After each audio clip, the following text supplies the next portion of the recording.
geçen anları belki köreği qara bağladı.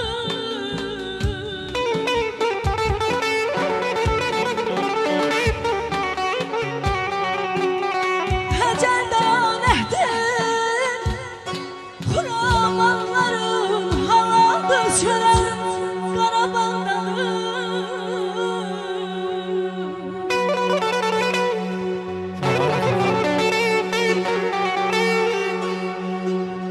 Həvəsi alıq saçıb, nəfəsi gül qoxuyan, bülbüldür yoxsa insan, belə gözəl oxuyan. Bu nə gözəl nəğmədir, bu nə şirin avazdır, dinləmək istəyirik, heyif vaxtımız azdır. Bu incə döndərmələr, zərif xallar kimindir? Bu müqəddəs arzular, xoş xəyallar kimindir? Ürəklərə od salan kimin çaldığı tazdır? Dinləmək istəyirik, heyif vaxtımız azdır.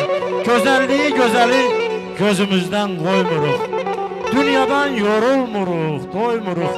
Həyatdakı soruşmur, kimin işi tarazdır. Yaşamaq istəyirik, heyif ömrümüz azdır.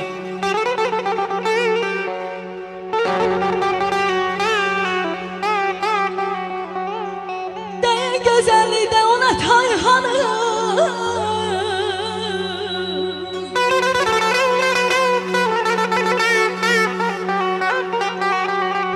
Gözəlliğine ona tayhanı Axtarsan tapmazsan arzı dünyanı, arzı dünyanı.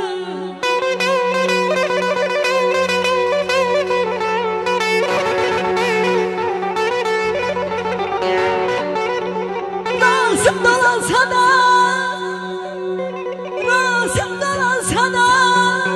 bütün cahanı belə körək qara bağladı.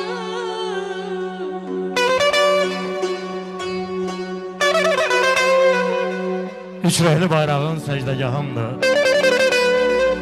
Ay ulduz qəlbimdə qibləgahımdır. Adın anam qədər mənə yaxındır. Mən də öz oğlun anım, Azərbaycanım. Mavin başım üstə göy qübbəsidir. Qırmızın dünya sulhun səsidir. Yaşılın İslamın öz müjdəsidir. Sən də bir gün asın, Azərbaycanım. Səni qanmayanlar qanacaq bir gün. Cəhənnəm odunda yanacaq bir gün. Dünya yalanları danacaq bir gün. Kaş bütöv olasan Azərbaycanım. Ülqarın vüqarı qüruru sənsən. Vüqarın qürurun ünvanı sənsən. Mənim üçün, bizim üçün dünyanın paytaxtı sənsən. Şərəfim, şöhrətim, Azərbaycanım.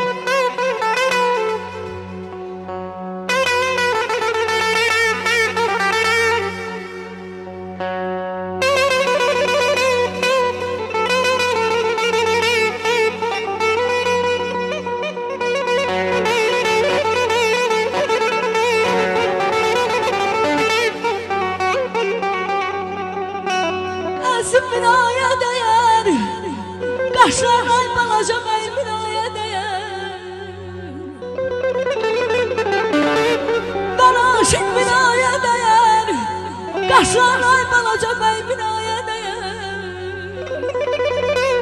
Bələyir var bir günə dəyməz, sənin bu gözəl günün, sənin bu tay günün binaya dəyər.